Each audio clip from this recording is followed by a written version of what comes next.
Nabalitaan mo na ba yung pinapakita namin sa screen? Sinasabi po dyan, hihigpitan na raw po ng DepEd ang paggamit ng cellphone at tablet sa loob ng klase, lalo po sa mga maliliit na bata. Ang tanong po dyan, bilang magulang, matutuwa ka ba dyan o magagalit dahil hindi mo na matawagan ang anak mo? Pag-usapan natin yan ngayon, Mami at Daddy.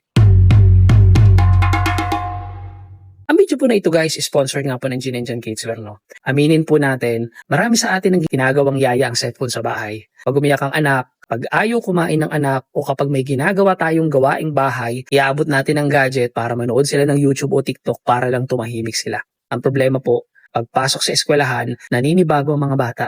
Ayaw na makinig sa teacher, hindi na marunong makipaglaro sa ibang bata, at mabilis mairita kapag wala ng hawak na screen. Kaya po itong hakbang ng DepEd ngayon, hindi naman ito para ipagkait ang technology sa anak natin, kundi para ibalik ang natural na pag-iisip at paglalaro ng mga batang Pilipino na unti-unting nawawala na dahil nakatutok araw-araw sa screen. Ang ultimate tip ko sa'yo, huwag nating iasa ang disiplina sa eskwelahan lang. Kung bawal ang cellphone sa klase, dalhin po natin yan kahit sa loob ng bahay natin. Subukan po natin magdakda no screen time kapag oras ng hapon o bago matulog. Ibis na cellphone po ang iabot mo pag uwi nila galing eskwela, kamustahin mo ang araw ng anak mo. Hayain mo silang maglaro sa labas at bigyan mo ng simpleng gawaing bahay. Mas mahirap po sa umpisa dahil kailangan natin silang tutukan. Pero mas ligtas naman ang kinabukasan ng anak mo. Kaya sa huli po no, ang tamang paggabay nagsisimula sa ating tahanan bago pa makarating sa paaralan. Bantayan po natin yan, Mami at Daddy. Anong pananaw mo dyan sa bagong release ng DepEd? Sangkayon ka ba na bawal talaga ang cellphone sa eskwelahan? O pwede namang magdala para sa emergency situation? Mag-comment ka na sa baba. Ang video po na ito guys, sponsored nga po ng Ginenjan Kidswear, no?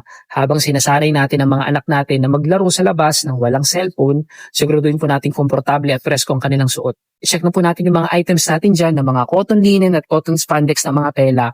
Again po, no, meron tayong 4.6 to 4.9 overall store rating.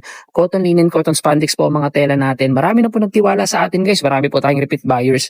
Again po, sa kada bili nyo po sa amin ng damit, nakakatulong po kayo para magkaroon po tayo ng budget, makagawa pa ng mga parenting contents. Ano pang inaantay natin? Check nyo na yung items natin dyan. Mag-add to cart na tayo. Bili na po tayo. At kita-kits ulit tayo bukas para sa panibagong parenting content. Salamat po.